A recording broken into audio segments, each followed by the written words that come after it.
And welcome back to another exciting episode of the Discover Virginia Beach podcast, your go-to source for exploring everything the Virginia Beach area has to offer, whether you're a local or tourist. My podcast aims to provide you with the insights and experiences that will help you make the most of your time in this beautiful area. In today's episode, we have literally an amazing guest. This man is a culinary mastermind, crafting some of the most delicious tacos in Virginia Beach. He's an ambitious entrepreneur, being featured on local podcasts and local television stations. And legend has it, he's even saved a few people from a burning building. Now, let's get to the conversation today, packed with a super inspiring story and insights about Virginia Beach and just some really awesome food. Jacob, welcome to the podcast. Hey, thanks. Glad to be here. Absolutely. Well, Jacob, I'm super excited to chat with you, and your story has been shared countless times across different mediums and media forms, from your journey from the West Coast, then coming here to the Virginia Beach. For our new listeners who might not know your story, can you share with us maybe a high-level overview, a little bit about your story growing up and the ties you have to the East Coast and the West Coast? Yeah, essentially growing up, we moved around a few times, always kind of lived near the beach with my family and stuff like that. And, had a cuisine of, ocean food from right near the source. So just kind of something I took for granted for a long time. And then I grew up, I'd say mostly in Southern California, got a job in the fire department out here after that. With my knowledge that I went through, college and all that, I said, all right, I'm gonna take the plunge. I'm gonna go to the East Coast and see if I can get in the fire department. So I did that. I was on for about I'd say about a decade, about 10 years. And then I started a food truck as a side business. And that's kind of where we ended up, in the restaurant business, is starting there, multiple trucks, going all around Hampton Roads, hitting all the events, festivals, weddings, backyard barbecues. I mean, you name it, we were there. And then we transitioned just, I'd say about 2019 into our current brick and mortar location now, and sold our last truck in 2020 and kind of haven't looked back since then. Wow, that's so awesome. And Jacob, your story is similar to a lot of the folks in our Discover Virginia Beach Facebook group and our overall community here in the Hampton Roads area. And that's people who have live these past lives or live these past careers, and then they come to the East Coast, they come to the Virginia Beach area, and they kind of hit the reset button. Take us back a little bit for us, because a lot of people don't, if you've been listening to the podcast for some time, you may not be too familiar with 757 is actually a conglomeration of 7 different cities. So what exactly brought you to the Hampton Roads area, Jacob, and what city did you end up landing in first? Well, honestly, it was family that brought me to this area. My family is from the East Coast, but when I moved here, everybody had, already moved to the West Coast. So I stayed with my grandmother who lives in Southampton County. So it's pretty local while I looked for a job in the fire department, tested, different cities for fire academies and things of that nature. As far as where I landed when I was living, I did about a year or so in Chesapeake, and then I landed in Virginia Beach and haven't lived anywhere else since then, pretty much. Awesome. I appreciate you sharing that. A lot of the folks I talk to that are looking to vacation or visit the area, a lot of them are dead set on Virginia Beach. And then I share with them like Hampton, Chesapeake, Norfolk is just a 5 to 10 minute drive to get to the Virginia Beach area. And for a lot of folks, you can save quite a bit of money staying in those other parts and cities. So I appreciate you highlighting that, Jacob. Lastly, we kind of did a lot of that. Oh, sorry, I didn't mean to cut you off, but we we gained a lot of our traction in the brick and mortar by doing a lot of the 7 cities in Hampton Roads with our multiple food trucks. Once we were in the food truck game, we didn't just start in one city. We started in 3 or 4 cities, and then eventually we were in 5 or 6 of the cities in Hampton Roads. So once we finally opened our location in Virginia Beach, and that was the only place to come and get us in Hampton Roads, we drew those people in from those other locations whenever they would say maybe be in Virginia Beach on whether it's vacation or, a work trip or, anything, they'd swing by and see us because, they've had the food truck out at different festivals, events, and breweries in their area. Yeah, absolutely. And it's just interesting the way Hampton Roads is set up. I mean, we have major highway bridge tunnels that connect the peninsula to the what traditionally known as the South Side. Jacob, you already know the geography, but a lot of our folks don't know, which is why I started the Virginia Beach, Discover Virginia Beach Facebook group and have lots of guides and resources to help enable them to figure out what exactly they can do while they're here. Walk us through next. I'd love to kind of talk about the origin of Bros Fish Tacos, your restaurant. When did the idea of opening a restaurant, a food truck first come about? Well, like I mentioned, I was in the fire department for quite a while, and as you get your time in the fire department, you get a little bit more in seniority, you get a little bit more leeway to do things around the fire station. So I had a little more leeway to cook for the guys. I wasn't on the ambulance all the time. I wasn't always driving the truck. I could be in the kitchen cooking while the guys were, taking care of everything else. And they don't just let anybody cook. You got to be able to put out a good meal if you're going to be cooking for the other 12 guys at the station. They're not going to let it fly, with some sloppy joes. But basically, that's kind of how it started. I was just whipping up ideas, and there weren't very many places around here to find good fish tacos like I'd had growing up in Southern California. So I decided to kind of create a recipe and try it for the guys. And I did that, and then tried it on my family because they knew that they had good fish tacos before. So I wanted to test it on them. And after a handful of different people tried it and said how good they were, I just kind of took it and ran with it, made a few extra recipes. And I don't know, I'd say a few sleepless nights at the fire station later, I'd had a, brainstorm of a food truck in this area and kind of started doing the research on what the possibility was. Wow, what a unique origin story, especially with the more picky eaters of the fire department. I mean, I guess when you're working 24-hour shifts, you kind of get to be a little bit more particular about what you're eating, right? You're at the firehouse all day. You maybe do a few hours, out in the field, and then you're just kind of back waiting for the next catastrophe to happen. Might as well have good food in the meantime, right? Oh yeah, absolutely. They take pride in most of the meals, especially the dinners that they cook in the fire department. When you're cooking for that many guys, it's important. Yeah, and how did the name Bros Fish Tacos comes about? This is a classic question, but for those who don't know the origin name, would love for you to cover that for us. Yeah, it was kind of something where I was trying to find something beachy and something that flows, as it beach bros or, beach tacos or something like that to kind of give it that, oceanfront or, beach feel. But really it just kind of, I don't know, we were trying to think of, why we would call it what we would call it. And if we called it that, what would it mean? And essentially our idea is that if you're at our place and you're eating our tacos, you're a bro, whether you're a girl, you're a grandma, you're a guy, you're a little kid, you're a bro. You're having one of our tacos, you're hanging out with us in our chill atmosphere, enjoying the music, enjoying the beers, whatever it is you decide to order. And, it's just kind of a chill, I guess, staple of what I don't know, I'd say what our place is all about. Just kind of a relaxed atmosphere, good food, good people, good mood, Absolutely. Yeah. And for the folks who have visited Virginia Beach before, you definitely know like those good vibes definitely carry over through those certain shops and those certain restaurants that we've covered in past episodes as well, of just some really great folks coming together to serve and provide really great quality service. So Jacob, we thank you for that. And with that said, is there a certain maybe like looking back after you have opened the food truck and opened the restaurant, is there anything that was like really surprising to you, or maybe something that kind of shocked you about the overall process of opening a food truck and then a freestanding restaurant here in the Virginia Beach area?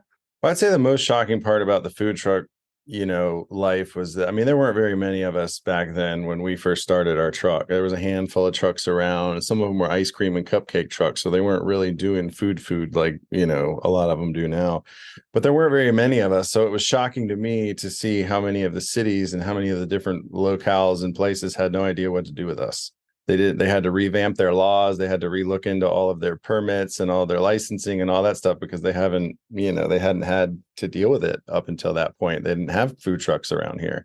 So they were kind of figuring out what to do with us. So it was a little bit more the Wild West back then. And now they've kind of gotten, a hold on to things in every individual city as far as what they require for licensing and whatnot. So all that stuff was very hard.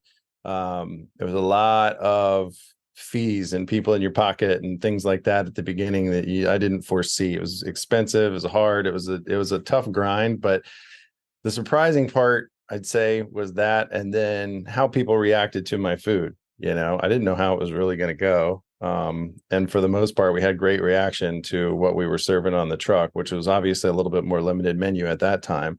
But we had our staples, and people would seek us out and follow us around. And I kind of always heard that was a thing, but I just never really, I never really knew what would happen until it was happening. So people were following us, we get regulars, and we became really popular.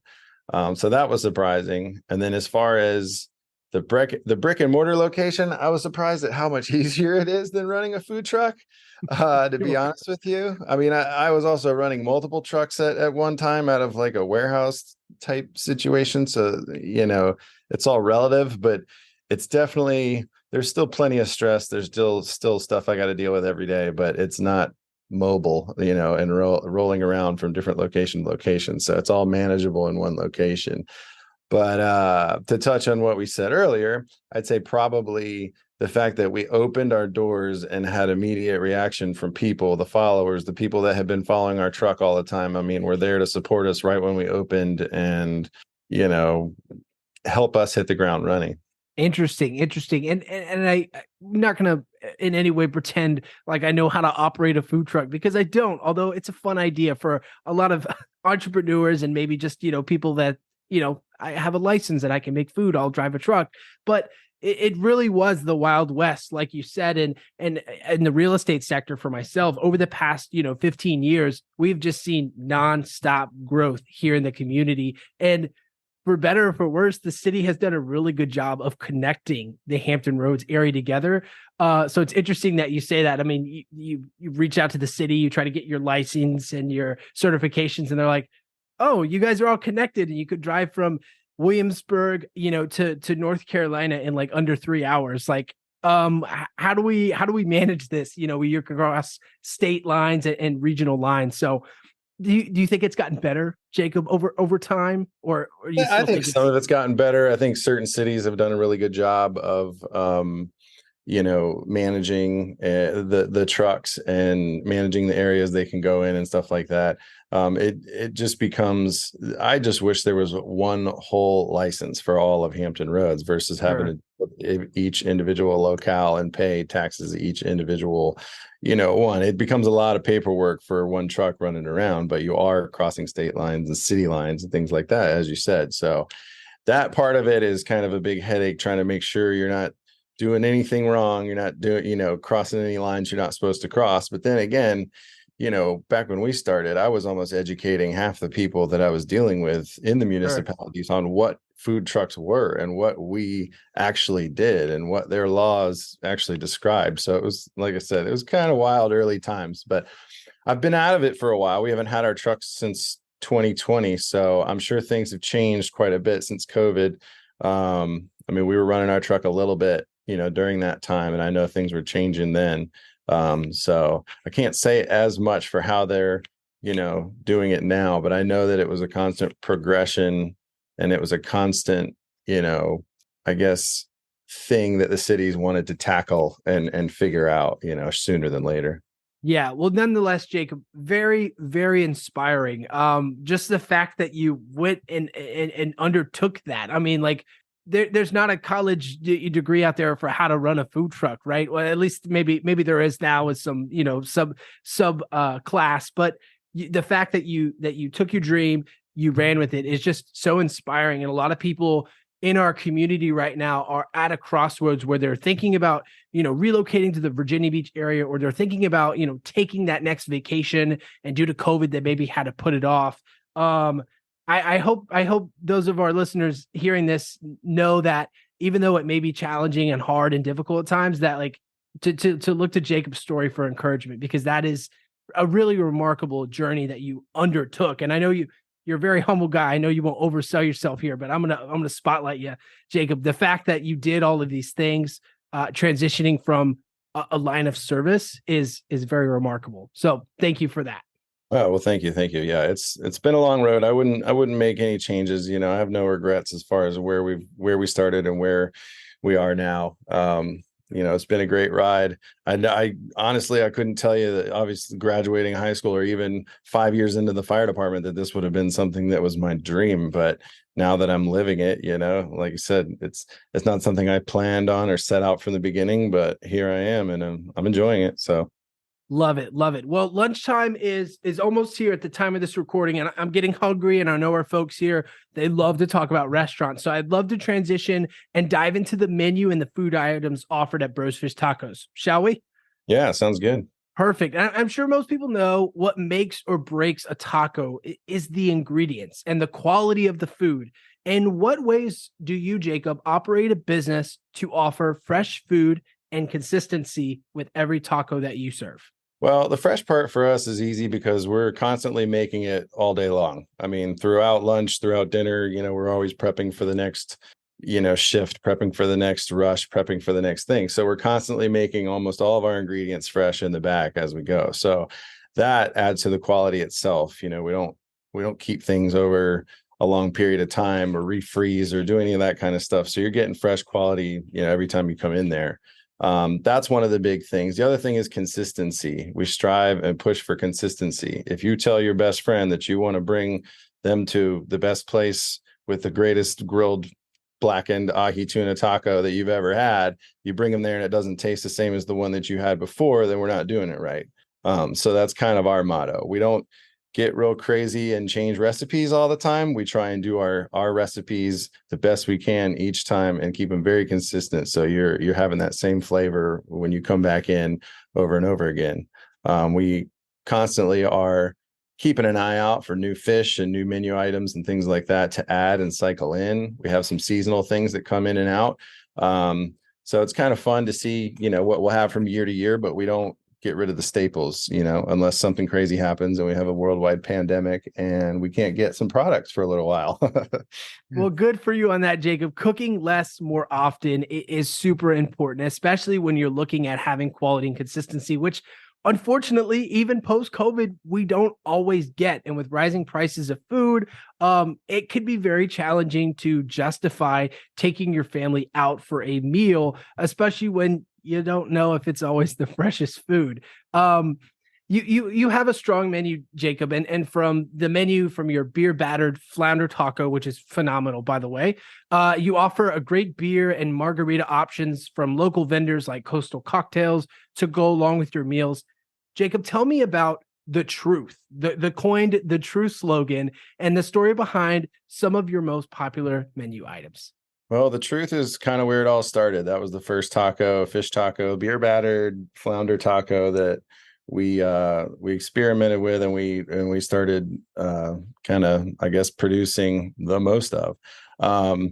To go along with the beer selections and all that, what we have when we started the food truck, a lot of what we did at the beginning was going around all the breweries. So these tacos, and especially the beer battered flounder with that little bit of salt, paired so well with the beers that they had at pretty much any of these breweries.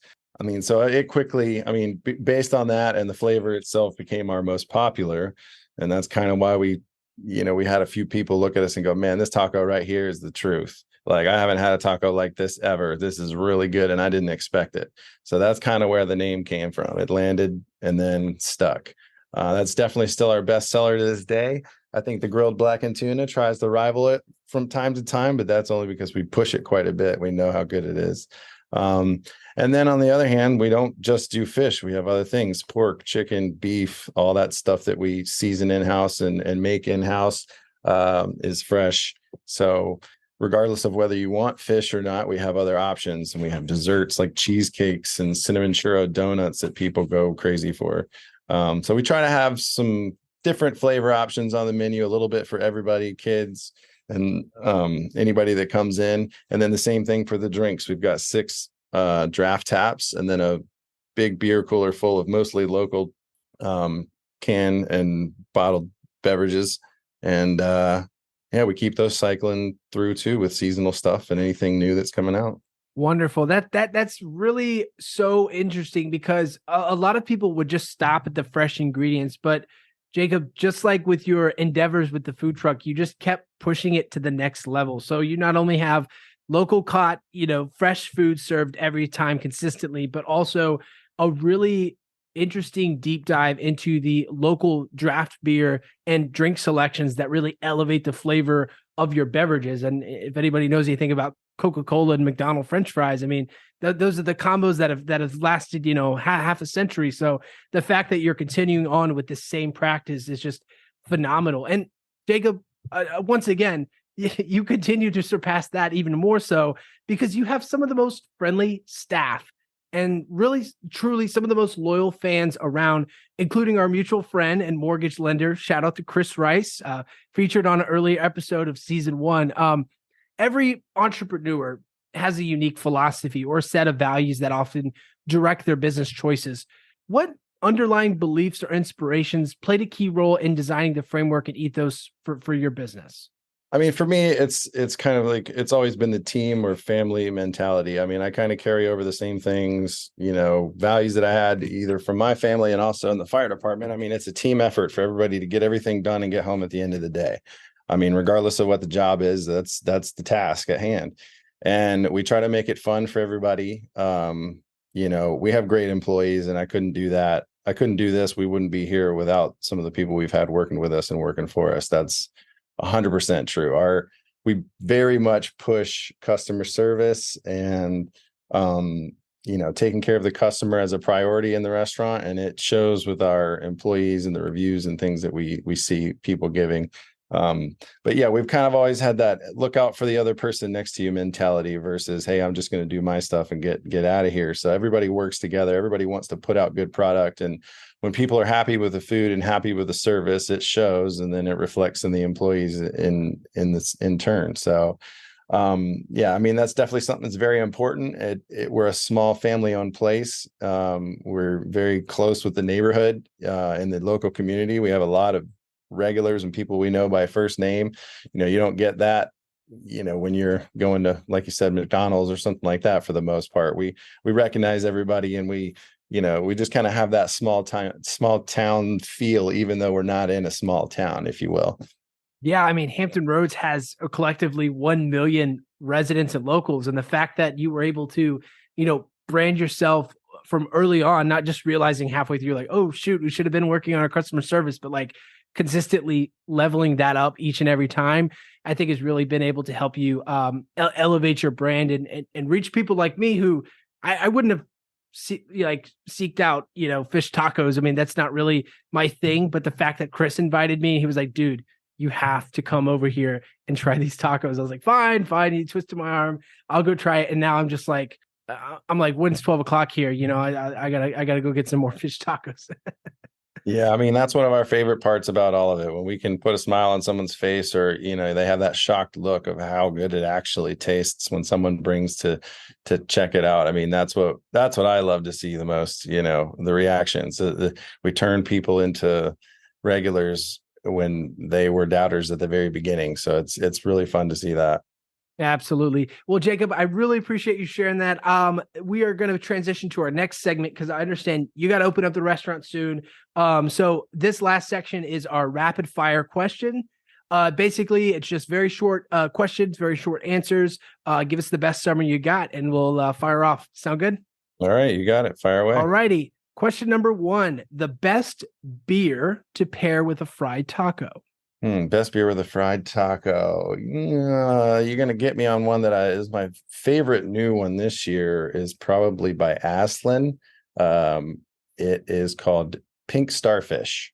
Love it. Pink It's an Starfish. IPA. It's very smooth, nothing too crazy hoppy, but very smooth and flavorful. Love it. Love it. Question number 2. When making tacos at home, maybe the restaurant's closed or people are trying to expand on their home flavors, what are the core ingredients needed to make a stellar taco? Well, you need good quality protein, whatever it is you decide to use. Get the good stuff, whether it's beef, chicken, pork, fish, shrimp. Get the good stuff. I'd say your favorite seasoning, but then after that, you really need the cabbage. You need a fresh pico de gallo, not salsa. Don't pour anything out of a jar onto your taco. Cut it up, fresh vegetables, and make it yourself. And then really, honestly, I think our sauces make our tacos, I don't know, half of what they are, because they just pair so well with the flavors of the tacos and the spices of the seasonings that it kind of sets the whole thing off. It almost kind of makes us wonder and frown when people order a taco with no sauce. We're kind of like, are you sure? Like, you don't want to do that. You want the Yeah, sauce. maybe we We'll just put just it on put the it on the side for side. you. Yeah, exactly. Love it. Love it. Question number 3. What is better, fried or grilled tacos?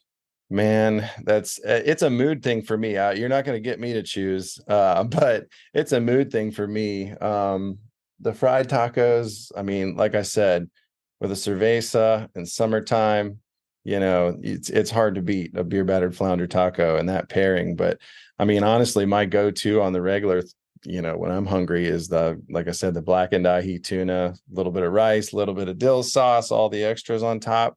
Can't beat that. Still up for debate, but nevertheless, it's definitely a mood thing for sure. So, Jacob, when you're not out managing the restaurant or working a shift or expanding to new locations, fingers crossed, what do you like to do in your free time? To be honest, you'd be surprised, but I like to fish. I like to fish. I like to go out with my friends and do salt and freshwater fishing. When I don't have time to do that, or the weather doesn't, allow for that, I like to golf a lot. Bros actually sponsors a golf team with me and my friends locally at Virginia Beach National Golf Course. So we have a good time playing on Tuesday nights under the Bros Fish Tacos name. But yeah, those two things, and then really hanging out with my daughter. I have a 7-year-old, and my wife, she's wide open right now, got all kinds of activities. So chasing her around, taking her around, that's about all I got time for. Wonderful. And there are definitely lots of fun things to do for all the things you mentioned, fishing, golf, and also fun activities for kids. So thanks for highlighting that. With the next question, this is going to be a little bit more in depth as far as work goes, but maybe you might be humble enough to share an experience where maybe you had a funny kitchen mishap or something that still makes you laugh to this day, something that happened at work. Kitchen mishap. I don't know if I would call it a kitchen mishap, but we had an incident a couple of weeks ago where there was about an 8-foot black snake blocking the back entrance of our restaurant.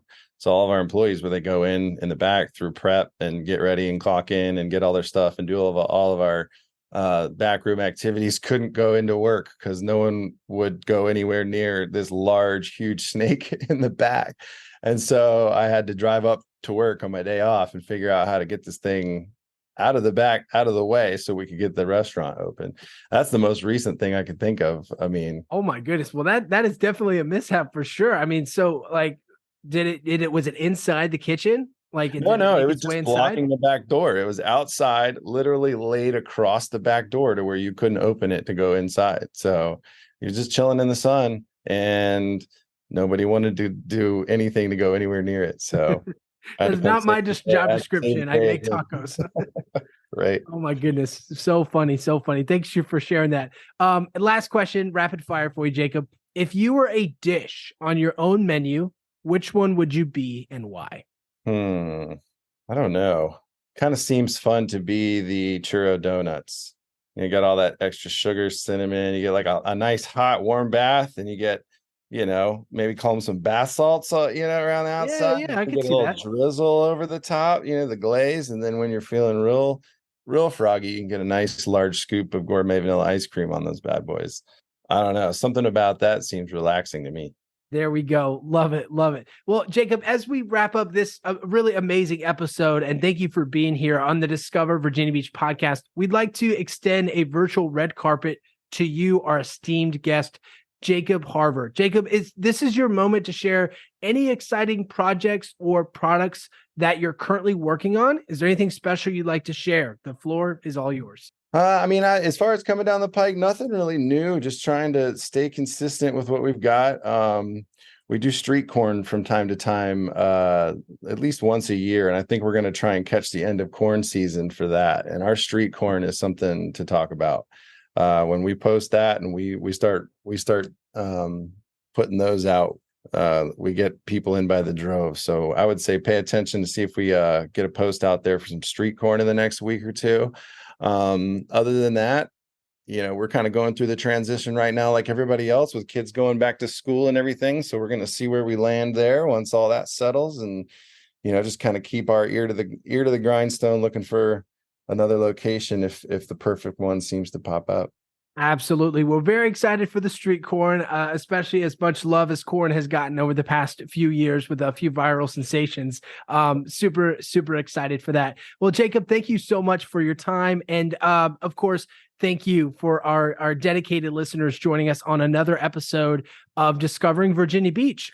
We hope that you'll continue to explore Virginia Beach, regardless of your next vacation or next relocation to the area. We're always excited to have you join us and check out great restaurants like Jacob's, and look forward to sharing more exciting discussions with you on later episodes. Thank you and take care.